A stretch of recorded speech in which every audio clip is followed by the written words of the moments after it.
సత్యం news కి స్వాగతం. ప్రేక్షకులకు నమస్కారం. ఫ్రీ బస్ గురించి మహిళల అభిప్రాయాన్ని మనం ఈ వీడియోలో చూడబోతున్నాం. ఫ్రీ బస్ పెట్టారు కదా, మీ ఫీలింగ్ ఏంటండి? యూస్ఫుల్ అండి, బాగా అనిపించింది. ఫ్రీగా చాలా మంది ఉపయోగించుకుంటున్నారు, చాలా మంది సంతోషంగా ఎక్కుతున్నారు బస్సులు. వాళ్ళకి కొంచెం డబ్బులు మిగులుతున్నాయి కదా, అవి వాళ్ళ పిల్లలకి కూరగాయలు కానీ ఫ్రూట్స్ కానీ తీసుకెళ్తున్నారు. అండ్ ఆడవాళ్ళకే ఎందుకు ఇవ్వాలని కొంతమంది ఆర్గ్యూ చేస్తున్నారు. ఆడవాళ్ళకి ఇవ్వడం వల్లనే వాళ్ళ ఇంట్లో కొంచెం అభివృద్ధి పెరుగుతుంది. వాళ్ళు మిగిలిన డబ్బులతో వాళ్ళు సేవ్ చేస్తారు. ఆడవాళ్ళు అయితేనే సేవ్ ఎక్కువ చేస్తారు. వాళ్ళ పిల్లలకి కావాల్సిన నిత్యావసర వస్తువులు తీసుకెళ్తారు. దానివల్ల నష్టమే ఉండదు, ఆడవాళ్ళకి మాత్రం చాలా ఉపయోగపడుతుంది. Thank you.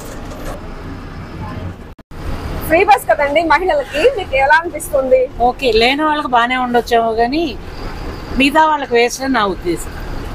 అంటే లేని వాళ్ళు అని మనం డివైడ్ చేయలేం కదా. ఎందుకు చేయలేము? ఈ బైక్ కార్డ్ అని ఇవన్నీ ఉన్నాయి కదా, అలాంటి వాళ్ళకి ఏమైనా ఇచ్చినా ఉపయోగం, కానీ ప్రతి ఒక్కరికి ఇవ్వాల్సిన అవసరం అయితే లేదు. ఇచ్చిన హామీ ప్రకారం వాళ్ళు ఆడవాళ్ళకి ఫ్రీ బస్ ఇస్తాము.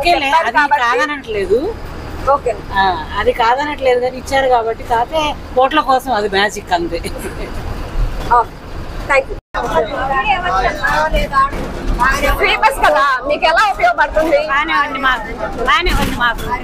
మీకు రోజువారీ కూలికి వెళ్తారా? మీరేం పని చేస్తారు? కాయలు అమ్ముకుంటాము. రోజువారీ పనికి వెళ్తున్నారు, దీనివల్ల మీకు ఉపయోగంగానే ఉందంటారు? ఫ్రీగానే ఉంది మాకు.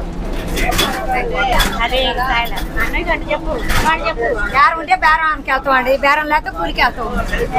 మాకేముండే మరి ఇంకా అయ్యాక ఫ్రీగానే ఉంది. ఇప్పటి వరకు మనం సాధారణ మహిళల యొక్క అభిప్రాయాన్ని మాత్రమే తెలుసుకున్నాము. ఇప్పుడు దళిత బహుజన ఫ్రంట్ వడ్డే మధుసూదన్ రావు అభిప్రాయాన్ని తెలుసుకుందాం. ఫ్రీ బస్ కదా, దాని మీద మీరు ఒపీనియన్ అండి. లేడీస్ వరకే ఇచ్చారు కదా, మీకు ఇవ్వలేదు కదా, మరి చెప్పండి. మీకు వాస్తవంగా అయితే లేడీస్ జెంట్స్ కూడా ఇస్తే కొద్దిగా బాగుంటదండి, కొద్ది వృద్ధులకు ఇస్తే బాగుంటదండి. దానికి తోడు వృద్ధులకు కానీ ఇస్తే, ఇప్పుడు వాళ్ళు ఏంటంటే కొన్ని హాస్పిటల్కి వెళ్ళటానికి కానీ, కొద్దిగా దూరవారం కొద్దిగా పెద్ద హాస్పిటల్కి వెళ్ళటానికి కానీ వాళ్ళకి సౌకర్యవంతంగా బాగుంటది. కొంత ఈ పెన్షన్ దాని ఏంటంటే మందులకు వాటికి ఎక్కువ అవుతున్నాయి వాళ్ళకి. తద్వారా ఏంటంటే వృద్ధులకు కూడా అవకాశం ఇస్తే, ముసలోళ్ళు ఎవరైనా జెంట్స్ అని కావచ్చు, లేడీస్ అని కావచ్చు, వాళ్ళకి అవకాశం ఇస్తే ఇంకా బాగుంటుందని. ఫ్రీ బస్ కదా, మీరు ఎలా ఫీల్ అవుతున్నారు? చాలా హ్యాపీగా ఫీల్ ఫ్రీ బస్ కదండి, ఎలా ఫీల్ అవుతున్నారు? చాలా హ్యాపీగా ఫీల్ అవుతున్నాం. ఇంకెవరికైనా ఇవ్వచ్చు అంటారా? లేడీస్ ఒక్కరికే చాలా, జెంట్స్ కూడా కావాలా? జెంట్స్ కూడా ముసలి వాళ్ళకి ఇస్తే చాలు. వాళ్ళు చాలా వయసు వాళ్ళు కదా, అటు ఇటు ఛార్జీ పెట్టుకోవాలన్నా వాళ్ళ కాడ ఉంటాయో ఉండకపోవచ్చు కదా.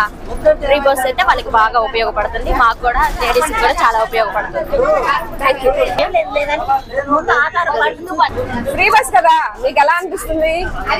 హ్యాపీ. ఫ్రీ బస్ కావాలంటే ఏమేం కావాలి? ఫ్రీ టికెట్ కావాలంటే మీకు ఆధార్ కార్డు, కేవలం ఆధార్ కార్డు కదా. ఆధార్ కార్డు చూపిస్తే అంటే ఇంతకు ముందు నేను ఆధార్ కార్డు చూపిస్తే ఒక 5 రూపాయలు తగ్గాయి. ఇప్పుడు అట్లా అనుకొని ఇచ్చా. అంటే అవసరం లేదమ్మా అన్నాడు. నాకు అర్థం కాల ఫస్ట్.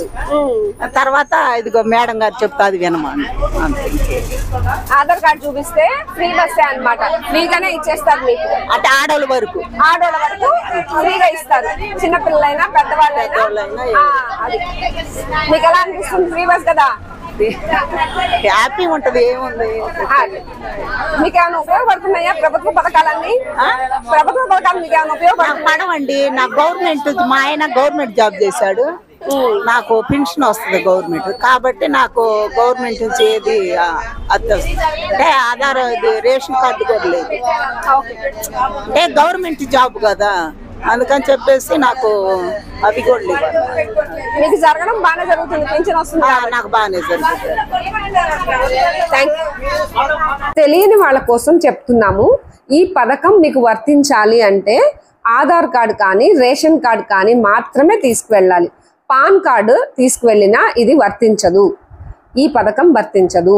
ఈ పథకం అమల్లోకి వచ్చిన తర్వాత ఎక్కువ మంది ఆర్టీసీ బస్సులో మహిళలు ప్రయాణిస్తూ ఉన్నారు. మగవారి శాతం చాలా వరకు తగ్గిపోయింది.